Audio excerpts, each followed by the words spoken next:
Welcome back to History Uncovered. I'm Alex, and today we're diving into the harrowing journey of Fidel Castro and his band of revolutionaries aboard the Granma. And I'm Jordan.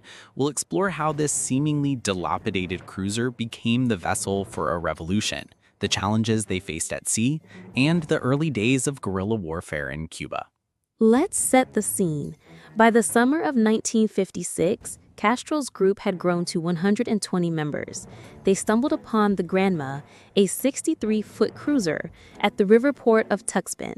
The boat's owner, a retired American dentist, sold it to them for $20,000, likely relieved to offload the vessel given its poor condition. The urgency was palpable. The Mexicans were losing patience with their revolutionary antics.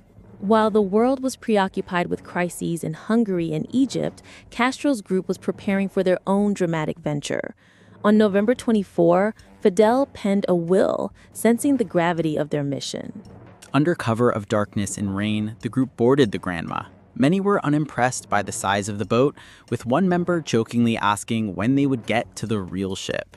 As they packed in, chaos ensued. Once 82 men were aboard, they set sail at 2 a.m., heading towards Cuba while trying to avoid detection. The journey was brutal. Che Guevara later described the scene. Men were seasick, some burying their heads in buckets, while the boat, designed for 12, began to take in water. After 2 days of stormy seas, they discovered much of their food had been lost. As they neared Cuba, fear gripped them. They had no way to communicate with their supporters on shore. On December 1st, with their supplies dwindling, Fidel announced they would land the next morning. Clad in military fatigues and new boots, they symbolically discarded their civilian clothes. As dawn broke, they ran aground on a sandbank. Amid clouds of mosquitoes, they waded ashore, exhausted and disheartened. Che later remarked, "It was less an invasion than a shipwreck." Fidel's first words to a peasant they encountered were bold. "Have no fear. My name is Fidel Castro, and we have come to liberate the Cuban people." But the reality was stark. Most of the men were city dwellers, unprepared for the harsh wilderness. They faced dysentery and the challenges of survival in the Cuban landscape. On December 5th, Batista's troops, already tracking them, attacked. Che was hit in the neck, famously exclaiming, "Estoy jodido," but managed to escape. Of the original 82, 3 were killed, 17 captured, and many others betrayed. Batista declared the invasion a failure, with headlines proclaiming Fidel Castro muerto. Despite the setbacks, Castro remained undeterred. When meeting with his brother Raul, he celebrated their small victories, saying, "Well, we have 2. That makes 7. Now we've won the war."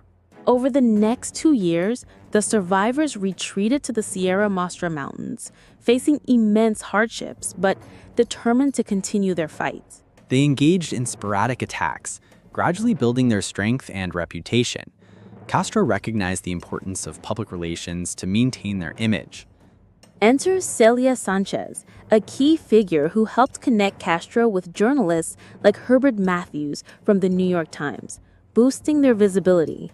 Matthews' article painted a favorable picture of Castro, portraying him as a charismatic leader fighting against tyranny.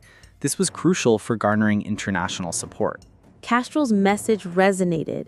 He opposed both U.S. and Soviet imperialism, positioning himself as a champion of agrarian reform and social justice. As their rank swelled to 200, the guerrillas adopted the nickname Los Barbudos, or the Bearded Ones, becoming a symbol of rebellion. Despite the challenges, they grew bolder and more skilled, launching successful attacks and gaining local support. The revolution was gaining momentum. Join us next time on History Uncovered as we continue to follow Castro and Che's journey, exploring their strategies and the growing resistance against Batista's regime. Thanks for listening. Stay curious and keep exploring history with us. See you next time.